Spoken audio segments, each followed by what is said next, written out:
নমস্কাৰ আপোনালোক সকলোকে পুনৰবাৰ আপোন চৰ্চৰ অন্য এটা ভিডিঅ'লৈ স্বাগতম জনাইছোঁ। আপোনালোকৰ ঘৰত বাৰু কি কোম্পানীৰ LPG গেছ আছে সেই সম্পৰ্কে আজি কমেণ্ট ছেকশ্যনত জনাবচোন। আমাৰ ভাৰতবৰ্ষত বাৰু কিমান LPG কানেকশ্যন আছে আপোনালোকে জানেনে? আমাৰ ভাৰতবৰ্ষত প্ৰায় 32 কোটি LPG কানেকশ্যন আছে। 32 কোটি LPG কানেকশ্যন আছে আমাৰ ভাৰতবৰ্ষত। তো এটা ফেমিলিত প্ৰায়খিনি ফেমিলিতে LPG কানেকশ্যন আছে বুলি ক'লেও বেয়া নহয়। 32 কোটি LPG কানেকশ্যন আছে আমাৰ ভাৰতবৰ্ষত। এতিয়া LPG সকলোৱে ব্যৱহাৰ কৰে। সকলোৱে LPG ব্যৱহাৰ কৰে আৰু আজিকালি মেক্সিমাম লোকৰ ঘৰতে LPG কানেকশ্যন হৈ গৈছে। খৰিত প্ৰায় সকলো লোকে ভাত আজিকালি নবনায়। মানুহৰ এইটো এটা হেবিট হৈ গৈছে। LPGটো এনেকুৱা এটা বস্তু য'ত নেকি সহজতে হৈ যায়, সহজলভ্য, মানে য'তে ত'তে পোৱা যায়। পইচাটো মাত্ৰ দিলেই হৈ গ'ল, ঘৰত আহি পাই যায়। খৰিত বনাব হ'লে খৰিত কাটিব লাগিব, ধোঁৱাৰ প্ৰব্লেম, ইটো প্ৰব্লেম, গৰমৰ দিনত প্ৰব্লেম।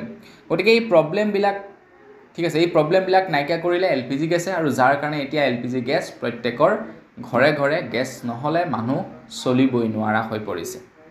এতিয়া সেই সময়তে খবৰ ওলাই পৰিছে যে আপোনালোকৰ হয়তো LPG কানেকশ্যনৰ সৈতে বিভিন্ন সমস্যা থাকিব পাৰে। তো সেই সমস্যাবিলাকৰ সমাধান কৰিবৰ কাৰণে আপোনালোকৰ বাবে এতিয়া এটা ভাল খবৰ ওলাইছে। প্ৰত্যেক বছৰে LPG ডিষ্ট্ৰিবিউটৰসকলৰ ওপৰত প্ৰায় 17 লাখতকৈও অধিক হেনো কমপ্লেইন যায়। যিবিলাকে নেকি গেছ মানে আপোনালোকক বিলাবলৈ আহে তেওঁলোকৰ ওপৰত 17 লাখতকৈও অধিক বোলে কমপ্লেইন যায়। কেতিয়াবা কোনোবাই লেট ডেলিভাৰী কৰে, কোনোবাই গেছ নিয়াৰ পাছত ছাবচিডি একাউণ্টত নোসোমায়, কোনোবাই সময়মতেই নিদিয়ে, কাৰোবাৰ আকৌ গেছ লিক থাকে, কাৰোবাৰ গেছত পৰ্যাপ্ত পৰিমাণৰ গেছ নাথাকে।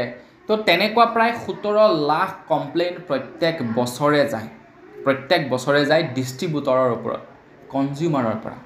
আপোনাৰ হয়তো কমপ্লেইন নাথাকিব পাৰে, কিন্তু আপোনাৰ ঘৰৰ ওচৰৰ মানুহজনৰ কিবা নহয় কিবা এটা কমপ্লেইন থাকে। ধৰি লওক গেছটোকে লিক আহিলে, ধৰি লওক আপোনাৰ গেছটোত পৰ্যাপ্ত পৰিমাণৰ গেছ নাই। তো এনেকুৱা ধৰণৰ কমপ্লেইন ধেৰ থাকে। কিন্তু কমপ্লেইন কৰিলেও হ'বনো কি, গেছ ল'বই লাগিব তেওঁলোকৰ পৰা, কমপ্লেইন কৰিও একো লাভ নাই। তো সেইবাবে এতিয়া ভাৰত চৰকাৰৰ ফালৰ পৰা এটা নতুনকৈ নিয়ম বনাই দিছে।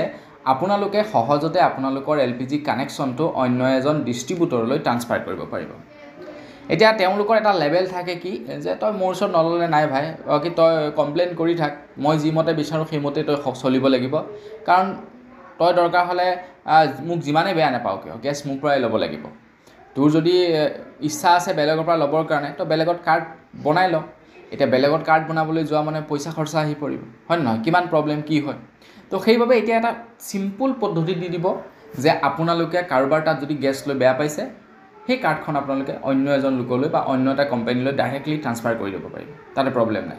যাতে এতিয়া অকণমান মানে সেই ডিলাৰ মানুহবিলাকে ভয় খায়, ডিষ্ট্ৰিবিউটৰ মানুহবিলাকে যে ভয় খায় যে মই যদি অকণমান খেলি মেলি কৰোঁ মোৰ ইয়াৰ পৰা ট্ৰান্সফাৰ হৈ যাব পাৰে। তো সেই বস্তুটোৰ কাৰণে এতিয়া নিয়মটো বনাই দিছে। আপোনালোকে ইচ্ছা কৰিলে এতিয়া এটা ডিষ্ট্ৰিবিউটৰৰ পৰা বেলেগ এটা ডিষ্ট্ৰিবিউটৰলৈ আপোনালোকৰ কাৰ্ডখন ট্ৰান্সফাৰ কৰি ল'ব পাৰিব। তো তেনে ক্ষেত্ৰত আপোনালোকে অতি সহজে এই সুবিধাটো লাভ কৰিব। তো আপোনালোকৰ বাৰু কেতিয়াবা কিবা কমপ্লেইন থাকেনে কমেণ্ট ছেকশ্যনত জনাবচোন। তো আজিৰ ভিডিঅ' জানাবলগীয়া খবৰ ইমানেই। খবৰটো জানি কেনে পালে কমেণ্ট ছেকশ্যনত জনাব। যদি ভাল লাগিলে লাইক এটা কৰিব, চেনেলটো ছাবস্ক্ৰাইব কৰা নাই ছাবস্ক্ৰাইবটো কৰি ল'ব। পুনৰ এটা লগ কৰা খালি বিদায় মাগিছোঁ। ধন্যবাদ। জয় অসম।